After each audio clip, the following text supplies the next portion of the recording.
Welcome to the Sustainable Food Matters event, which is put together by INSEAD UK in partnership with the Community Impact Challenge, which is run by some INSEAD alumni volunteers.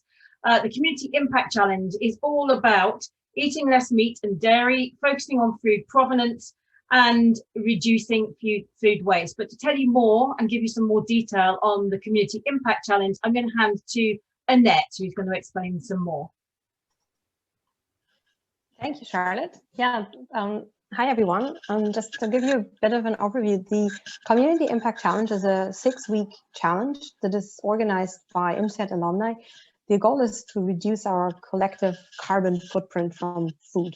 And as Charlotte already mentioned, there are 3 main pillars. One is about food choice, which relates a lot to eating less red meat and less meat in general and less dairy. We have a pillar that is called food stories, that is about learning about your food and knowing where it comes from, understanding the story behind it. And then the last pillar is food waste, which we will be speaking about later here, and which is a major contributor to the carbon footprint we have from our food ecosystem. The challenge already started on October 15 with an observation phase where the early participants are already at the moment tracking and observing their own behavior and understanding or learning more about these 3 pillars and deciding which ones they want to pick. The actual challenge, the 6 weeks, are starting on the 1st of November, so it's not too late yet to get involved. It'll be 3 2-week phases where you set your goals and reach them, and then every 2 weeks you can sort of set new goals and overachieve. All of this is happening with an app that is running in parallel and which will help you track. It will give you helpful tips and guidance on a daily basis and make this all very interactive. We already have 4,200 signups, which is very encouraging. And it's very easy to sign up. I think we'll share the link for this in the chat window here. So yeah, it's inspired by the UN Development Goals, which probably most of you will have heard about. And really, we would encourage anyone to join. If you've already reduced your carbon footprint from food massively, you can join and be an inspiration for others. If you haven't even heard about this yet, join even if you just want to learn and educate yourself. There's a lot to be gained from this, and so we would love for all of you to join. Thank you, Annette. So sustainable food, that sounds fantastic, but what does it actually all mean? So we have got a fantastic panel of 3 INSEAD entrepreneurs that are all in the food sustainability sector. I'm going to ask them to give us just a 20-second intro because they're going to give us more detail on their business very shortly. So Annette, if you could just tell us who exactly you are. Yes, my name is Annette Burgard. I went to INSEAD in 2011. I did the full-time MBA program. I founded More Than Carrots about 5 years ago, and currently actually only run this as a side business and work full-time in a business called Coopel in London. Thank you, Annette. And to our second panelist, Will, please. Hi, my name's Will Wells. I founded Hummingbird when I left INSEAD in 2015. And we help to measure sustainability from space and help farmers that produce your food not wage chemical warfare to get it to your plate. Thank you, Will. And last but not least, Marc. Yeah, Marc Zornes here, INSEAD July 2009. Founded Winnow about 7 years ago. Winnow is a technology business that helps commercial kitchens all around the world measure and prevent food waste. Happy to be here. Thank you. So we've got 3 amazing INSEAD entrepreneurs that are in this sector going to tell us some more. What I'd like to say before we start and hear the journey of our entrepreneurs, if you've got any Q&A, if you could please post it into the Q&A, and we will be monitoring that and putting questions to our 3 panelists later on. But we're going to get a 3-minute intro from each of the entrepreneurs, and then we're going to start with some debatable questions, and then we'll go out to the audience for more. So to kick off the 3 minutes, if we could have Annette up first, please, with More Than Carrots.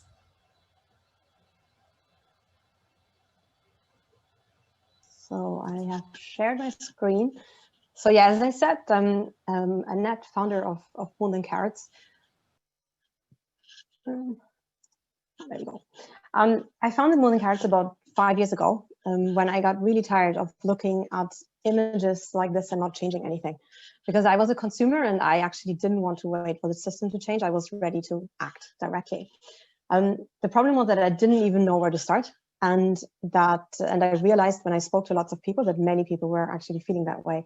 So I decided at the time to take the leap to quit my job and spend time figuring this out for me, but also for others, which is why I founded More Than Carrots. When we did the research for this, we were looking to maximize impact as an individual. So that was really the goal here, to create solutions that individuals who are ready to act can use. And for me, actually, the most shocking and surprising learning was how big the impact of food and in particular animal agriculture is.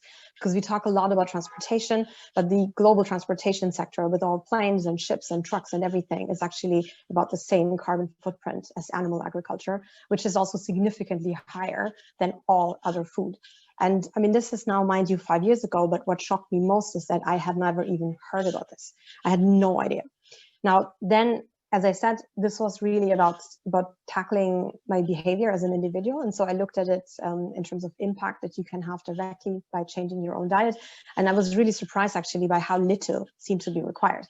I had never really thought before about eating less meat. I always just associated that idea with people who didn't eat any because they didn't want animals to get killed. And if that's your opinion, then obviously it's an all or nothing decision. And what for me was extremely interesting about this environmental angle is that actually any reduction is great.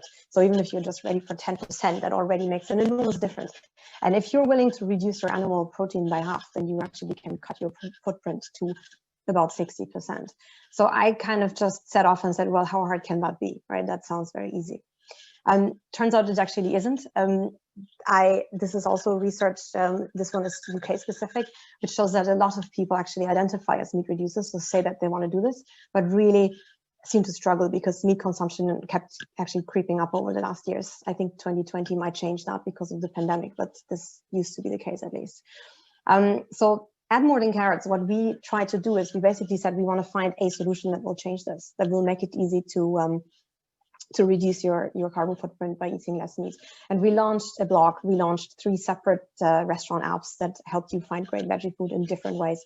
We launched gift boxes with practical tips and tricks. We had events that were inspirational, a restaurant rating framework where we tried to partner with different sort of aggregator platforms. And it's been a really incredible journey, but we figured out, or we learned that it really didn't take one solution. And what we learned, and I think this is probably the biggest insight also, and that for me has been really fascinating, is that when you try to reduce your meat consumption, you stumble into these kind of problems all the time and everywhere. And it's tricky because at the moment, lots of stuff it's getting better, but it's still set up for vegans and vegetarians who make not eating meat their #1 priority. But if you are just willing to reduce meat consumption, then that's not how you think. Like, you don't want to change your lifestyle, your friends, your identity. You want to not be in awkward situations. You don't want to compromise on taste or experience, order 2 side dishes instead of a main. And you don't want to spend more money or also spend hours researching this topic. You're willing to do it, but you're not sort of going above and beyond. And so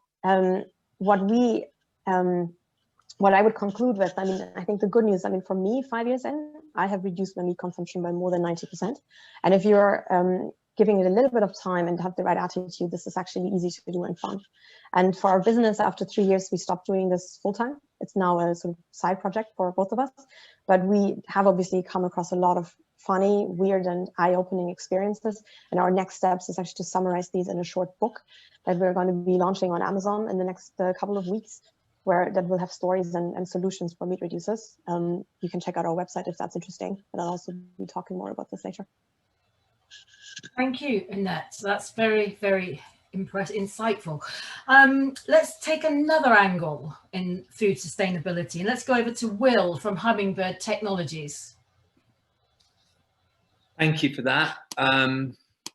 It's a pleasure to talk to you all this evening. So Hummingbird is a bit like an MRI scan from space. What we do, just while my presentation is loading, is we we analyze data and imagery from satellites, from drones, from robots, and we help farmers and critically farming businesses to see the problems at the source so that they can attack problems using immunotherapy, not chemotherapy. There's about 70 people in my team now. We've raised £20 million, and we're sort of comfortably in the front runners in our space across North America, South America, Russia, Ukraine, Australia, and some of mainland Europe. We tend to go after the big offenders, so we analyze the data, identify the problems, and measure sustainability along the way. And that data feeds into the entire food supply chain, whether it's a John Deere tractor or a commodity trader's screen or Waitrose's supply chain monitors. There we go. Sorry. This is what it looks like. So sometimes we do macro analytics and sometimes we do micro analytics. Macro analytics would be analyzing the entire Unilever supply chain from space to understand things like how much biodiversity is there at the source, what's the soil moisture profile like, what's being grown in what field, and what's the overall impact on the land. Micro analytics is ultra high resolution counting and sizing of stuff like lettuces that you can buy in a supermarket this evening after this. So basically what we try and always do is monitor and measure sustainability so that consumers further along down the line have the choice. And what that really begins with is helping people use less chemicals, because next time you buy fruit and veg, you want to know that half a kilogram of glyphosate wasn't wasted on it. All of this is powered by artificial intelligence and algorithms that are able to analyze millions and millions and millions of pixels at once, so that we know exactly what's in what field and who's doing what. Sometimes the output is less chemicals, but what we're really desperately trying to do is to make more transparency between what happens at the source and what you buy on the shelf. So this is what we did this morning in Brazil, which was trying to help sugarcane growers not waste chemicals in the gaps between the plants. And one of our most popular solutions is counting hundreds and hundreds of thousands of lettuces, and we give each one their own unique ID, so that robotic harvesters sample the right sized lettuces for Tesco's and the right sized ones for a farmer's market. And that's because 30% of food waste begins in the field. And if you think all of the monstrous chemicals that go into that to produce it, just how much waste you get at the source before it even enters into our supply chain. So be very happy to take questions from you later on. Thank you, Will. Lettuces with IDs, geez, thank you. And last but not least, over to Marc, please, from Winnow. Thanks, Charlotte. Yeah, so Marc here from Winnow.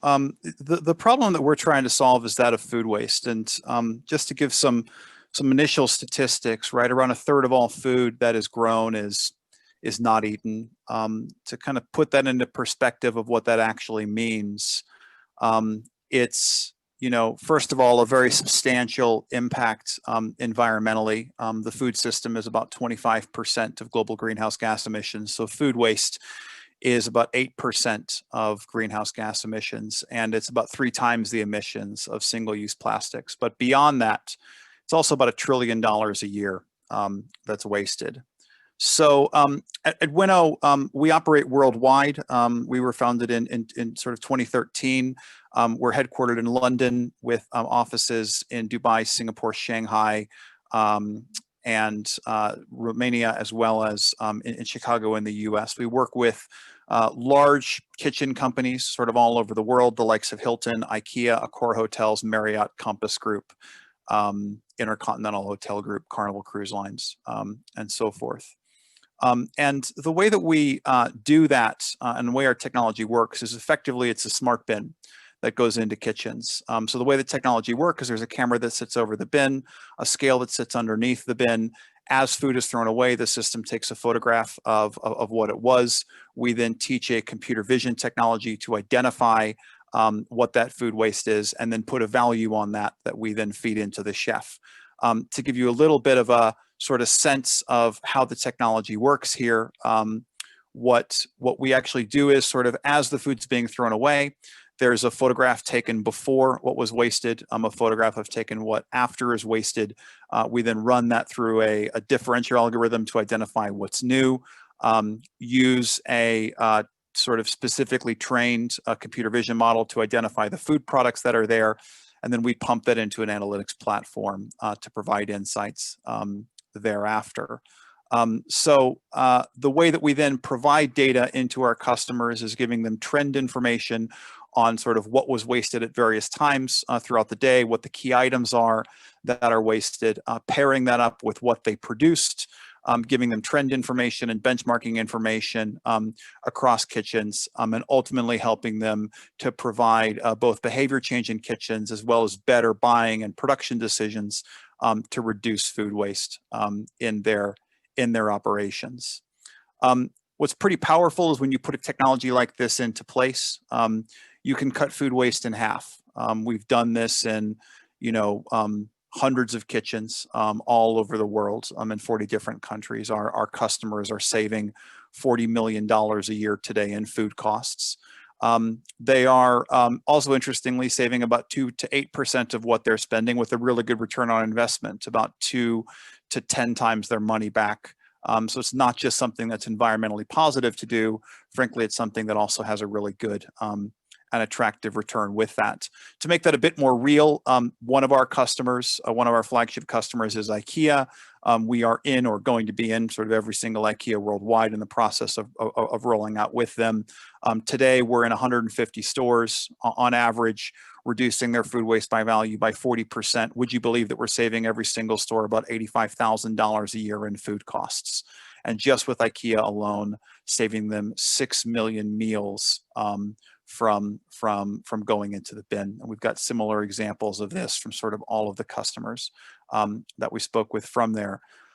Our goal is to scale this up over the sort of coming 5 years or so and grow that $40 million a year of food cost savings to $1 billion is our sort of next interim target. To kind of put that into perspective though, that would still only be less than 1% of all food waste thrown away just in the hospitality industry.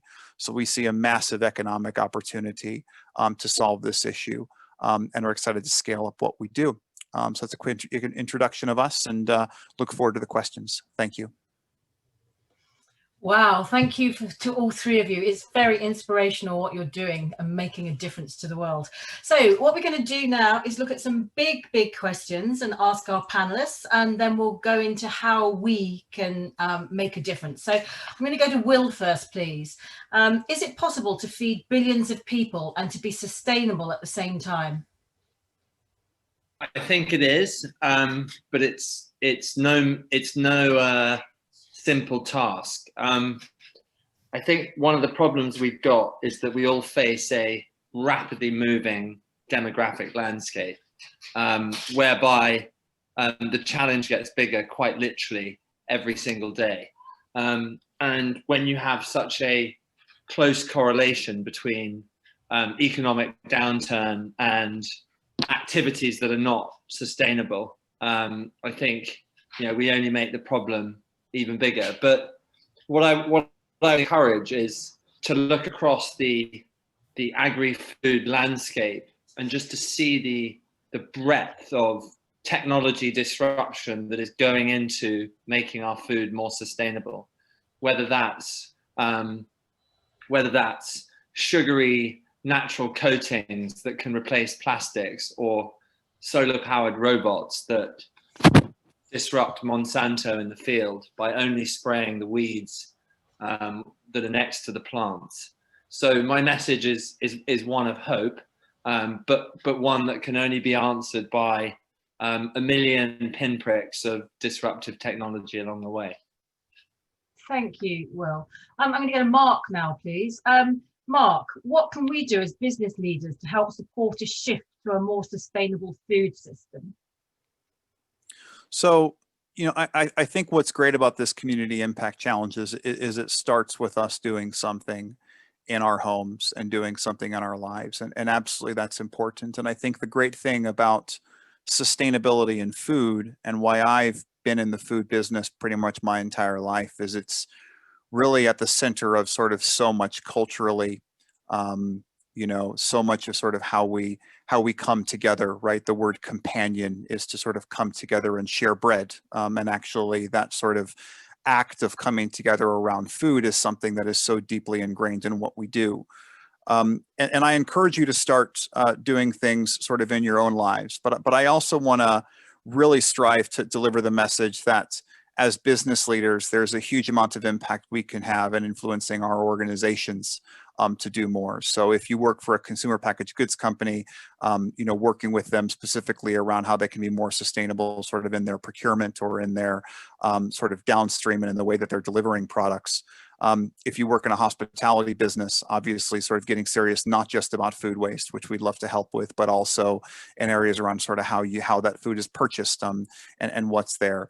And frankly, if you're in any business that sort of employs and feeds people, there's some work that can be done to make sure that you're feeding those people in the most sustainable way. And I guess the message is because food is sort of so central to everything, it is a common thread through many businesses have some aspect of how they touch food, that there is something that we all can do both in our homes as well as in our business. And likely it's going to be something that is both environmentally sound, but also profitable to invest in at the same time. Thank you, Marc. I'll go back to Will now, please. How can technology measure carbon emissions reduction in food and agriculture?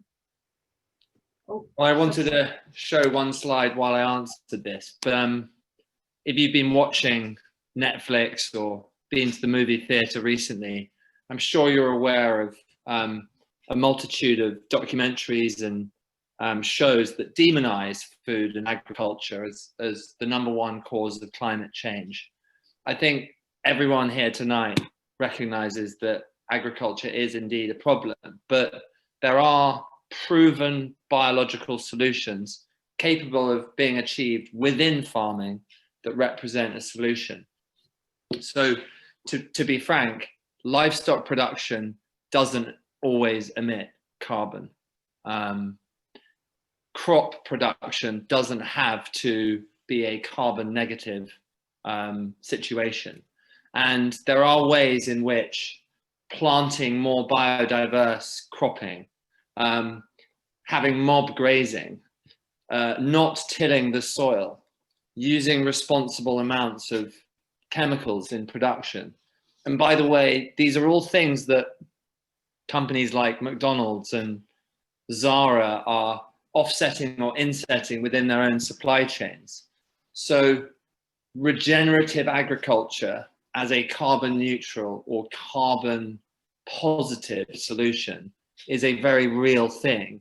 It's just down to us to measure it, and then for there to be a carbon trading or regulatory backed framework or corporate insetting transaction that can really accelerate it. Thank you, Will. I'll go back to Marc now. Marc, your goal is to save $1 billion from being wasted over the next 5 years. Tell us more about how you plan to achieve that. So, first of all, if we just look at the customers that we're serving today and scaling up with the customers, we could easily 5x what we're doing. And there's a real clear path for us to do that. When we started Winnow, we actually wanted to use the computer vision technology that I sort of highlighted in the presentation, but actually that wasn't possible in 2013. So we started with a bit of a simpler technology, which was just a connected scale on a tablet while we sort of developed the computer vision technology in the background.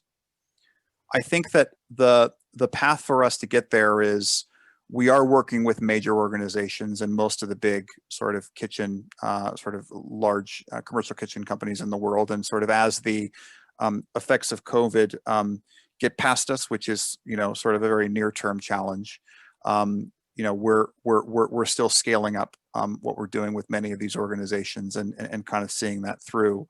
But our path is to, kind of deploy our fully automated solution and basically make it so that we bring intelligence to waste, so that this information can go from there.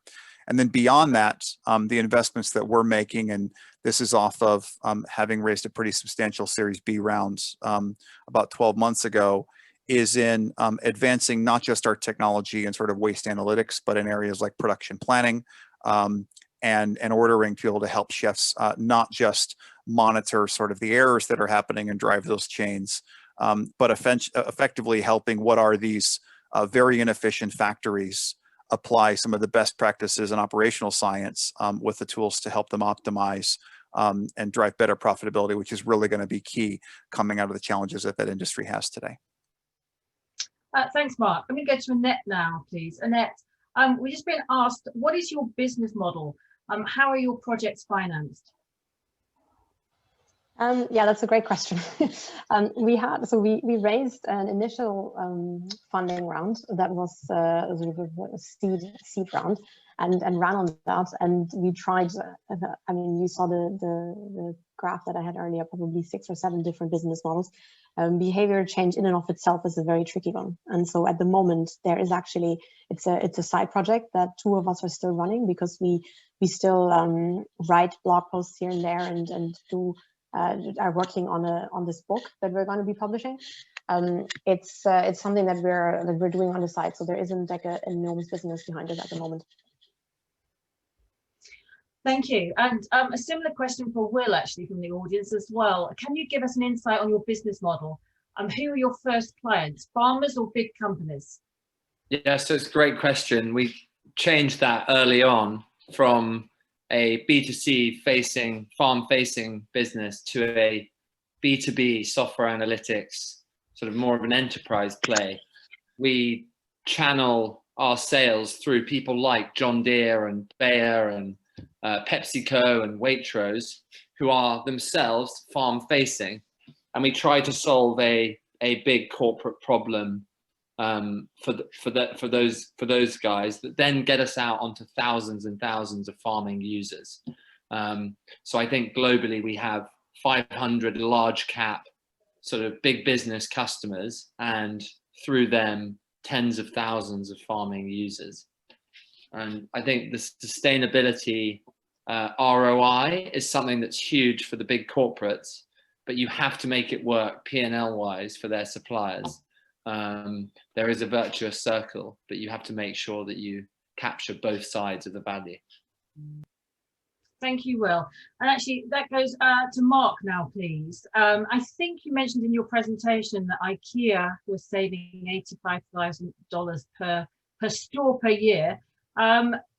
Building on that, what impact does preventing food waste have on your clients from a P&L perspective? So, just to kind of think about the average kitchen P&L, right? If you look at how much food cost is from an average kitchen, it's somewhere between 30 to 50% of their overall cost base, and that'll kind of be dependent on if you're a standalone restaurant or integrated into another operation like a sort of school or a staff restaurant. And on average, we find that about 10% of what is purchased is thrown away even before it gets to a plate. So you're talking about 3 to 5 points of net margin loss just through food waste. And the average kitchen makes 5 to 10%, or the average sort of hospitality business makes 5 to 10% net profit on their restaurants. So food waste reduction has the potential to add a couple of points to the bottom line, and that can be a 20 to 40% improvement in profitability for the right operations. So it can really be substantial. There are businesses that I've been to, I wouldn't say the average one, but businesses that I've been to where actually the amount of food they're throwing in the bin is actually more than what they're making in profits. And in fact, to kind of scale that up, and this is a pretty shocking statistic, but in the States, they found that supermarkets actually waste more food by value on average than they make in profit per store. And you've got to ask the question, like, why is it? This seems almost economically irrational why all of this waste would be happening. And the fact is that it's just been something that people have seen food as cheap. They haven't had the tools to measure it properly. They've done stuff on pencil and paper, but it's a hard process to get right. And that's what we're coming in to solve, to drive real profitability improvements for our clients. Thanks, Mark. Will, another question from the audience. Plastic packaging has a negative impact on food waste and sustainability in general. Which of the major packing manufacturers are moving away from plastic? And in the current market, what alternatives are there to plastic? Well, I think all of them are. I have seen announcements from Walmart, from Kellogg's, from McDonald's, from Hershey's, from Unilever, you name it. And you know, sometimes it's 2025 that they're committing to become carbon neutral by, or with others, it's a pledge to use completely reusable, recyclable, or compostable packaging by the end of 2031. I think that the devil is in the detail and is really in sort of what's happening at a ground level. And some of the coolest innovation I've ever seen is happening in terms of how we phase out single-use plastic. I mentioned earlier this special coating that can go on your apple that prolongs its life for another 2 weeks. And when I look at my team that's full of engineers and scientists and they're coding away models, these guys have just produced a moisture retaining oxidation loss layer that's made of natural sugars. And as simple as that, it goes on your carrot and apple and saves that piece of fruit or veg for 3 weeks extra. So I think it's not necessarily the big corporate ESG annual report pledges that we should pay attention to. It's how these big companies are adopting and pushing out the technology on the front line that's going to make the difference. Thank you. So Annette, I want to ask you, what were some of your weirdest experiences or biggest problems when you first started to eat less meat? It was mostly social stuff, actually, because I came at this in a very funny way. I had been living abroad and was in a very different part of a very different community while I lived abroad. And then I came back home to the UK and was back with my old friends, none of whom were in any way sustainability related or sustainability inclined, let's say. And it was very strange because I all of a sudden had all these ideas and tried to do things differently, and they just had no idea what I was doing. And there was the idea of trying to make changes for environmental reasons was new. The idea of meat being a part of that was entirely new. And I think what's the craziest thing about that is that when you talk about topics like plastic, it's very clear cut for everyone. Like, nobody wants to use plastic. I have not met a single person that would sort of start to make a case for why plastic is so awesome and they would love to use this forever, right? But if you, as Mark said earlier, like when it comes to the food that we eat, it's an incredibly intimate and emotional topic. It's something that people associate with culture and with their family history, and they feel insulted if you suggest that something that their grandparents have been doing was wrong. So you get into these really awkward social situations. I mean, what the sort of this life-changing realization really was that I was in more than 90% of the cases, I was not eating that way because I physically craved that food or because I actually even wanted it for taste reasons. It was actually always habits, social expectations, and it was always sort of an external thing that led to it. And breaking through that is hard. Like, I mean, for me, it was because I jumped from one social bubble into another, which is, I guess a lot of INSEAD people can actually imagine what that feels like. Many other people cannot as easily, but it's very weird because people look at you like you've gone crazy. Thank you, Annette. Will, can you explain more about how you or your customers persuade the farmers to see the value in what you're providing? Not just the early adopters, but the late stage laggards. Sure. So John Deere sells tractors, right? And John Deere does that through a network of 50,000 dealerships all around the world. Now, it just so happens that John Deere has a high margin trailer with individual nozzles that can spray chemicals on and off as it goes over the crops.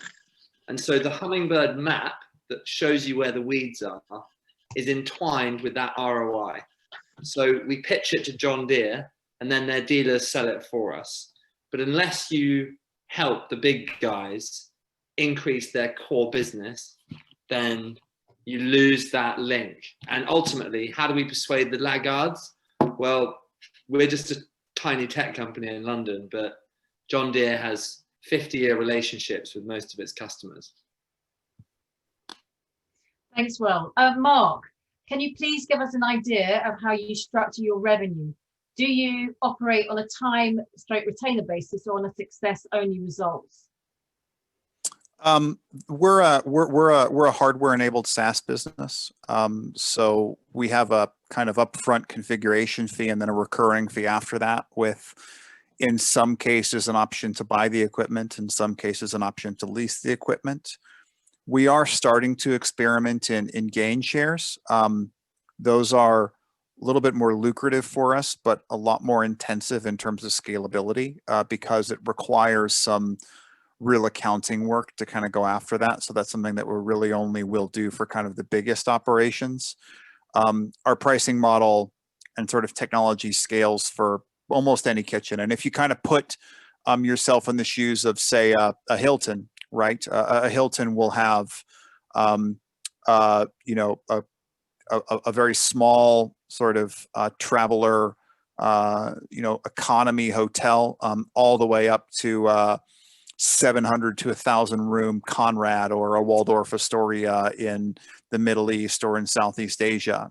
And so what you have to have is you have to have a solution that can fit all these different operations. We have kind of an app-based technology that will go into the smallest ones. It won't use the AI, but it's fit for purpose for the kitchen for what it does. And then kind of all the way up to our computer vision-based technology, which also utilizes some sort of consulting we can have with that. So it's generally recurring fees. The way we value our business and the way our investors value our business is off of the recurring revenue that we build and looking to grow that year on year. What is nice is when we do sell equipment, it helps to reduce cash burn. So there's sometimes we push one or the other depending on sort of where we are in the funding cycle. Thanks, Marc. Over to Annette now. Is there enough data available to the thoughtful consumer on the relative carbon impact of foods from different sources? From what I understand, the agricultural techniques have a major impact. Do the supermarkets have a bigger role to play? It's a super interesting topic, and I mean this is sort of where I became really frustrated when I started really trying to look into this. As a consumer at the moment, it's very difficult. I mean, you very often for individual products you cannot really know. I mean, there are some that are making it part of their marketing strategy, but in general for a product, it's not really possible to know. That is because the footprint of a product there's so many components. Like one of the points that the person that asked the question made is that agricultural techniques mean different footprints. So if you eat beef from Argentina versus Brazil, it has a different footprint because of different agricultural techniques. That's a level of detail where obviously even if you know where the beef came from, it's hard to know. But a simpler example is if you, in theory, if you eat a carrot and you before eating it, you put it in a car and drive it around the block like 100 times, you would have increased its footprint, because it's like if you bought it from the supermarket and brought it back in a bigger car, it would have a higher footprint than if you had a bicycle, right? So what I, as a consumer, would recommend is to think about your average footprint, because that it keeps you sane and helps you to still have an impact. And on average, you can say that plants are better than animal products. If it's animal products, red meat is the worst. followed by white meat and cheese and eggs. And if you have plants, and if you want to think about that, you can essentially apply on average the laws of physics. I mean, you can think about how much does it weigh, how far did it have to travel, and how quickly did it have to travel. So if it has to fly from South America to Europe, that's not great, but you can often estimate, depending on shelf life, like which foods can travel on a boat versus a plane. And sort of that is the very basic way in which you can estimate it. And one recommendation I would make here is there's a fantastic book called How Bad Are Bananas? It's quite funny and entertaining, and it's a book that goes through, I think, 100 examples of carbon footprint calculation. And if you read through that, you sort of start understanding the patterns, and that's just really helpful. Thank you, Annette. Over to Will. We had another submission before we started. Do we need to increase the price of food to ensure less is wasted, or decrease the price to ensure everyone across the globe has access to required nutrition at a price point that can be afforded? I think this is one of the most sort of complex, and it's really a philosophical question, not a science question. I would just say, though, that when you look at the margins involved of food production, they're clearly tied to cost. And when you have 30 to 40% of food production, embedded with, a synthetic or sort of chemical input cost, and you have all sorts of other inefficiencies built in there around waste and transport, surely we should be focusing on cost and not just price. I would just caveat, I mean, I am blown away every time I read a survey of what consumers buy on, because 99.99999% will buy on price every time. So I probably not on this call, but I'd say that it's something to be conscious of. I think your question probably raises more question than answers. Thank you, Will. But generally, just to add to this, right? So I think it's a dilemma, and I don't know if the answer to solve this problem is necessarily saying that we're just going to unilaterally raise or lower food prices, right? If you kind of think about what the challenges in food that exist is, first of all, from an environmental perspective, we're just not pricing the massive externalities that exist with our food. And that goes not just from a carbon perspective, but probably even more significantly is the unpriced cost of water that goes into this. And you can look at just enormous potential water shortages coming up in the future for water that's not regulated, and take the lessons that have been learned in Australia when you actually put a price on water and how much it actually shifted agricultural production to higher value, lower water consumption crops, to understand how that starts to use market forces to make those changes. On the other side, you've got people that can't afford food or are living in sort of, not just malnourishment, but sometimes even invisible hunger. And there's a question about what we should do around economic redistribution to be able to help those people eat. So it is a really complicated question. I think for wealthy individuals who generally eat high carbon diets, is food too cheap? Absolutely. We should be paying the full price of what we are consuming from an externality perspective. That doesn't necessarily, though, have to go to the meat producers. It can go to the people who are affected by the offsets of what actually happens from that. On the other side, in certain parts of the world where food is just sort of too expensive to be able to feed people, and there's 800 million people in the world that are sort of going hungry or sort of undernourished in some way, food is too expensive. And so it's a complicated problem to fix, but there's a lot of thinking in economics we can use to actually go better than what we're doing today, in my opinion. Okay, thank you. Annette, I just want to ask you, meat is important for protein. How much can one cut without being unhealthy? We need a lot less protein than many people think, and there is also a lot of sources of protein that are not meat. The latest number I have is that we need about 0.8 grams of protein per kilogram of body weight, which is roughly averages out on about 50 grams of protein that we need sort of in a day to consume. And that is actually, if you eat a balanced diet, are just reducing your meat consumption, you don't have to even think about that. There's absolutely no protein shortage at all. Even if you're a vegetarian, there's plenty. I mean, if you eat an egg and have a couple of nuts and every vegetable has some protein. I mean, just not almost every, not huge amounts. So there's a balanced diet gives you that in the Western world every day without having to think about any of this at all.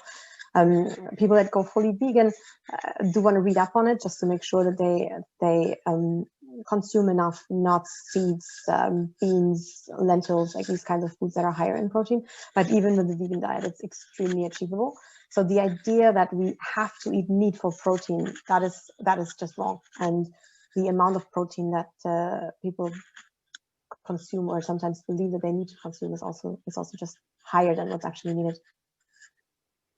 Thank you. Will, do you feel that it would be useful for consumers to be able to see a ranking of suppliers in the sustainability chain and the biggest corporate offenders?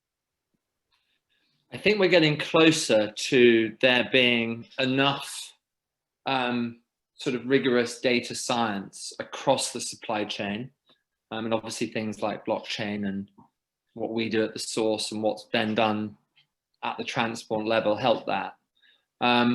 But there is a big problem, and the problem is that it's all very well finding out where your lettuce was grown because it's something that we care about, but the whole food supply chain is rigged for a lack of transparency. So if you imagine what Cargill and Cofco and all of the commodity houses do in between is they bulk buy coffee and sugar and other commodities before people like PepsiCo and Coca-Cola and so forth buy it. And I don't know that many big brands that want complete transparency between, the coffee bean farm that they buy from and the shelf. I think that the technology is getting there, but there is an element of corporate risk that is perhaps too big to expose yourself to at this point. Okay, I'm not sure if you want to answer this one. We've got a question on how will lab-grown food affect sustainability, and what do you think of potential cultured meat? I'm not sure who'd like to take that. I happen to know Mark Post, who founded Mosa Meat, who's the guy who did the $1 million hamburger, so I can kind of give some thoughts here, but then obviously Will and Annette feel free to chip in. I think in the long run, it has honestly real potential. But in the near term, the economics are still challenging. The basics of it are that, it cost $1 million to make a hamburger because it was the first time they did it. Now costs have come down 97% from sort of that point, but you're still talking about a $30,000 hamburger, so you've got a ways to go.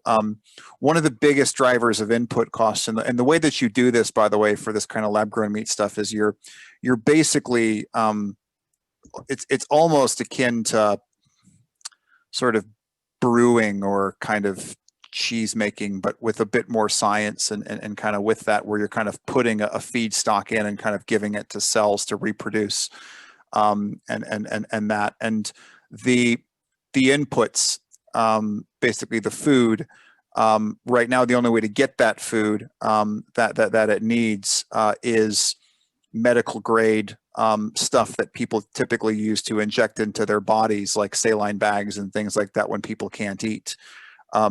It's not required that it be medical grade, but that's the only real source of that type of substance to kind of feed into it. So actually scaling up those inputs in a way that you don't have to go to that medical grade can dramatically drive down costs, because there are just different requirements to it. It's got some long-term potential. I think that in the near term, really interesting stuff on sort of plant-based alternatives for meats. But if you just kind of take the mental exercise of the fact that we grow, a whole chicken and we only harvest typically, a fraction of the sort of, cells that we sort of grow within that. If you kind of look at it from that really almost kind of, clinical perspective, it's more efficient to really only grow what you're actually going to consume, as well as just the inefficiency of kind of, one interesting thought is just kind of why our fish typically have a lower feed conversion ratio than sort of cows. And a feed conversion ratio is sort of kilograms of food in versus kilograms of food out. Well, fish have a lower feed conversion ratio because they float in water, so they don't have to support their own body weight, and they're cold-blooded, so they don't have to heat their bodies. And so if you kind of look back at that, if you're doing it in a more efficient way, you can drive that. What role does that have in society? How does that compare to people who are going to be, saying, if I'm going to eat meat, I really only want to eat it the kind of natural way? I think that there's some real cultural challenges to come over as well. But I don't think we should ignore its potential. I also don't think we should ignore the potential of things like vertical farming in certain areas. But what is true is that it's going to have to be a portfolio of solutions to be able to feed 10 billion people. And it's going to be a shift in diets. It's going to be new ways of growing. It's going to be food waste reduction. It's going to be new ways of producing food. But sort of as Will alluded to, we're talking about a mega investment opportunity to get after, because this is something that absolutely has to happen. And the amount of innovation that's going to come through the food supply chain and is happening is really exciting to be able to enable this. There's another element that I would also add here. Thank you, Mark. This is all super interesting stuff. And there's one more element, which is the regulatory body, and they are also really getting involved here, because the EU is currently discussing a law where the plant-based alternatives are not allowed to be called sausages and burgers, like they're not. And there's regulatory hurdles for lab-grown meat, because if you think about like how many hoops medication has to jump through before it can be in the pharmacies and be purchased for lab-grown meat, obviously as food, to make sure that it's safe. There's huge processes that are going in all the different countries or in the EU. So that is another one that is also expected to take another decade. One organization that I would recommend to follow is the Good Food Institute. They do a lot of fantastic work around this.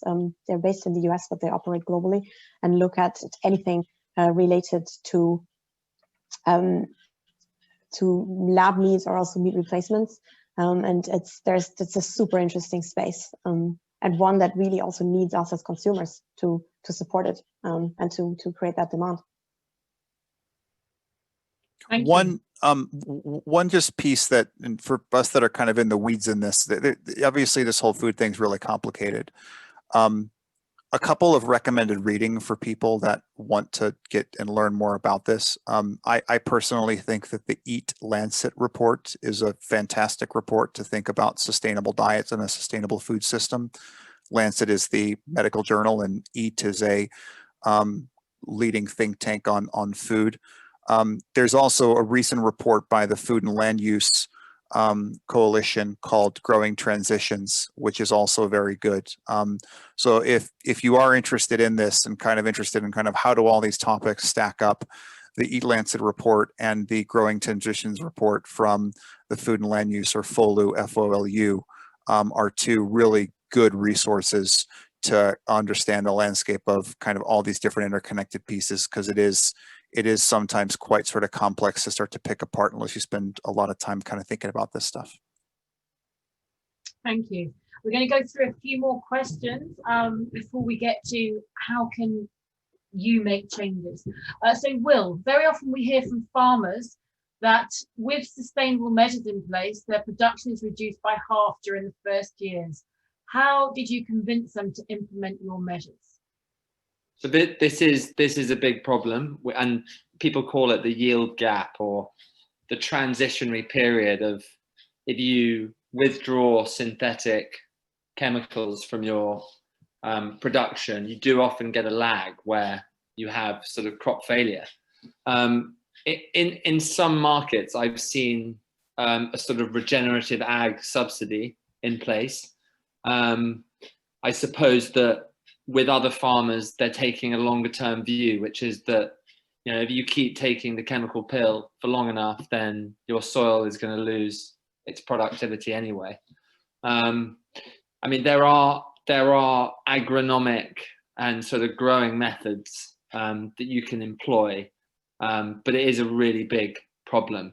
I suppose that, you know, the brutal reality of an unsubsidized market just doesn't exist, and you know, we operate in a world where most food production is subsidized, which, you know, rightly or wrongly, may end up discouraging it in the first place, this innovation.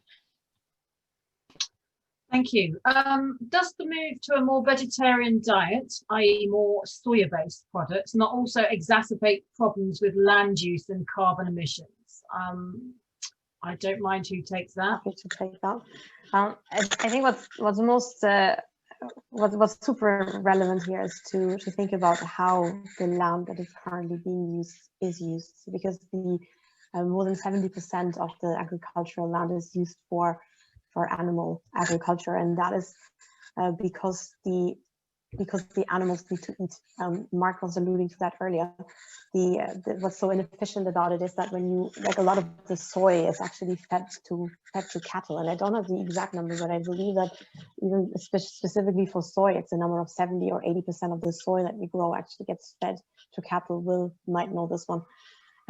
It's and it's not very efficient, because, I mean, same with animals, especially animals like that live longer and that need to grow more and that need to walk around on land and stay warm. They just use a lot of the energy that they're eating instead of converting it into food for us. And so by reducing animal agriculture, I think the biggest impact that this can have is that we can effectively reduce the land that we need for agriculture by almost half. And that means that you have a lot of space left where you can plant forests or other, you know, wilderness. That is ultimately probably the biggest impact that it has. And that doesn't mean that we have to stop doing it, right? That's the whole point, is that it's not an all or nothing game, right? It's about the very intensively farmed livestock that is harmful, and it is about essentially the poor cows that are eating only soy that we kind of want to get rid of. Thank you. I've got a question here about pet food here. What about food for pets? And in Italy, there are about 20 million dogs to be fed every day. What can we do about pet food? I do not see much information on the packages. Has any of your experience with pet food producers? Any of you? Still expensive, but insects. When I was at McKinsey, I did a private equity commercial due diligence on a pet food producer in Europe. I mean, a lot of times pet food is, byproducts that are sort of fed in, but sort of not exclusively. To be honest, I don't have a lot of strong opinions on sustainability in pet food. I think it's, I think the only guidance I would give is it's food. And so I would follow the same principles of what you would have in terms of what you feed yourself. Of course, you need to think about the dietary needs of the animal, as opposed to the human. Then it's a cat or a dog. And of course, then there are different needs, but sort of where it came from and how it's raised, kind of asking those questions. Have we made a shift to sustainable pet food being a priority? No, we're not there yet. Is it plausible we could get there?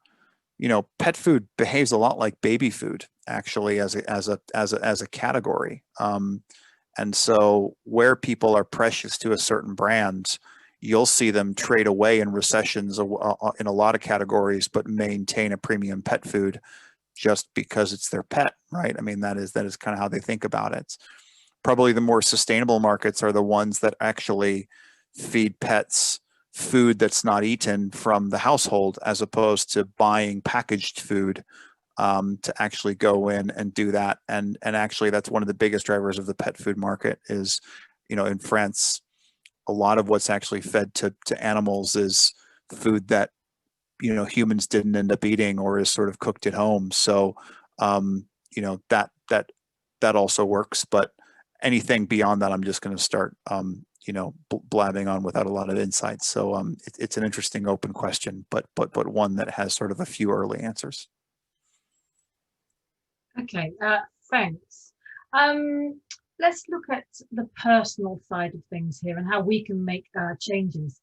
So Annette, why would one make personal changes? Can individuals even have an impact? Yes, absolutely. And I would say what you want to think about here is who you are as a person, as opposed to just being an individual. You're obviously a consumer, you're a voter, you're a colleague, a friend.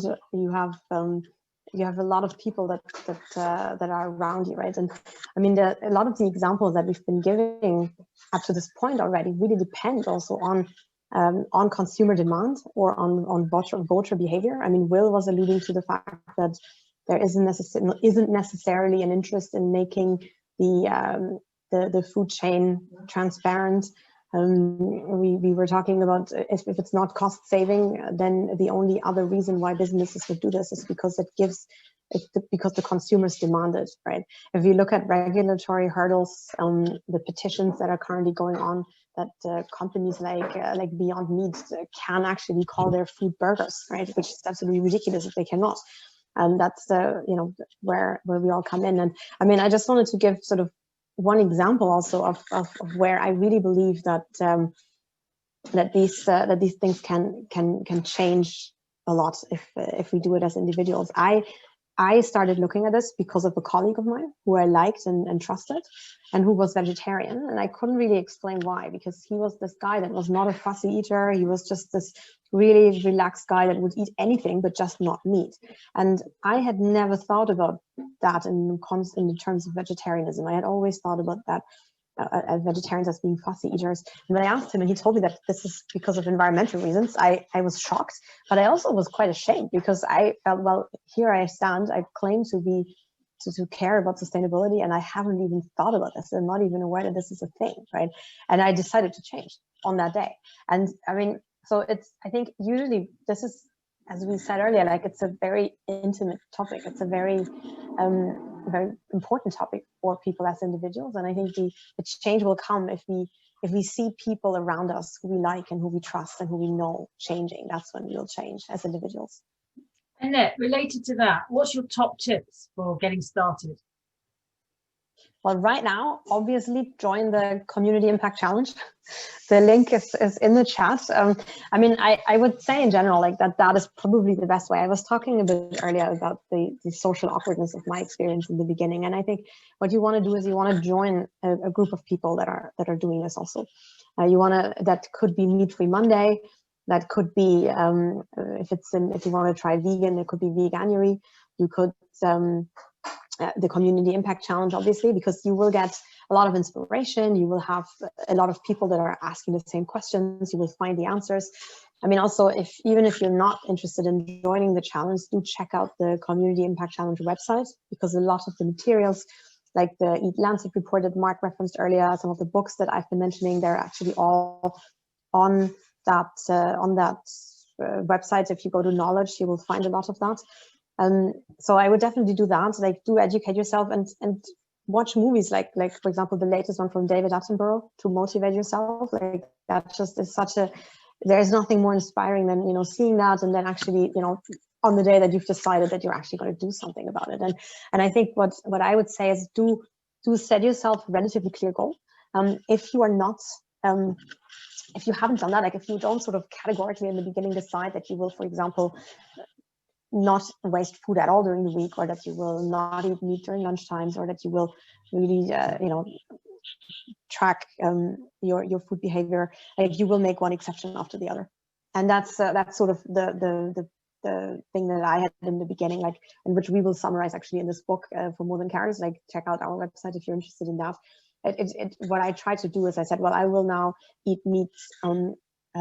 I will choose every time, and I will try to choose meat less often. And once I chose every time, I basically always chose the meat, and there were like 50 different reasons why that happened.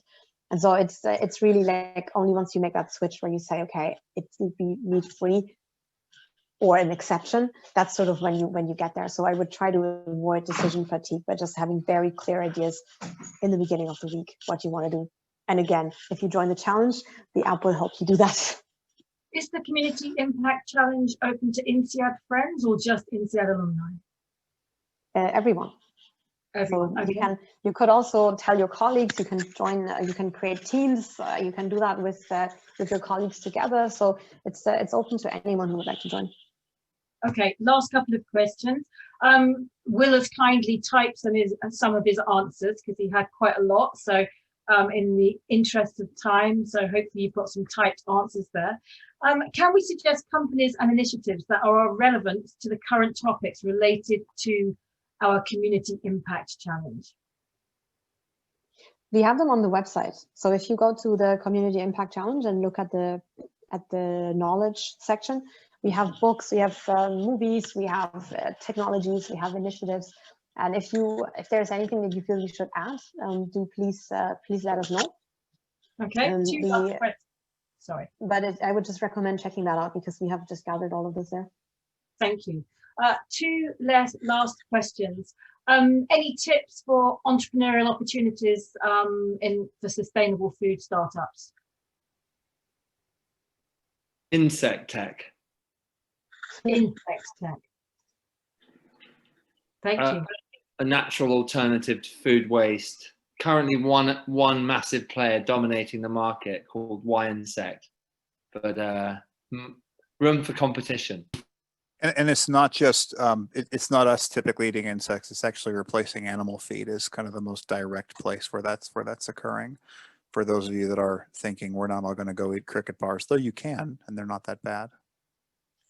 Thank you. And a nice question to close off with from an anonymous attendee.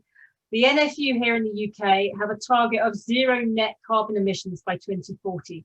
Does the panel think that is reasonable? I don't think it's not ambitious enough. Not ambitious enough. Mark? It's not ambitious enough, and I don't think the policy measures are quite yet in place to actually get there. And it just speaks to the situation that we're in. And so, you know, beyond changing your own habits, there's some work we need to do to get out and vote and make sure that this maintains a priority if we really are going to avoid the biggest impacts of climate change. Thank you. And Annette?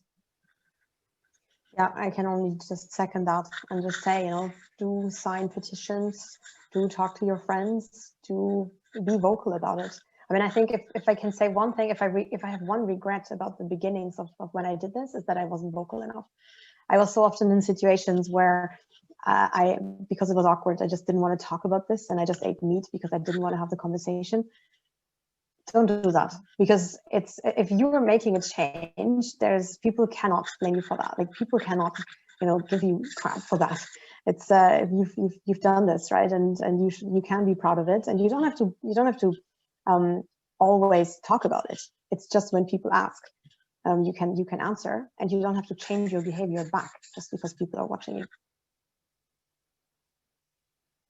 Okay, so I think it's be bold, take action. The link's there, sign up to the challenge, start to make changes. We had the most amazing panel here with 3 INSEAD alumni from Will, Annette and Mark. Thank you for giving up your Tuesday evening and sharing your journey and your insight with us and educating us. Thanks very much. So please, everybody, could you register for the Community Impact Challenge? And thanks again to our 3 panelists. Amazing discussion. Thank you. Good evening.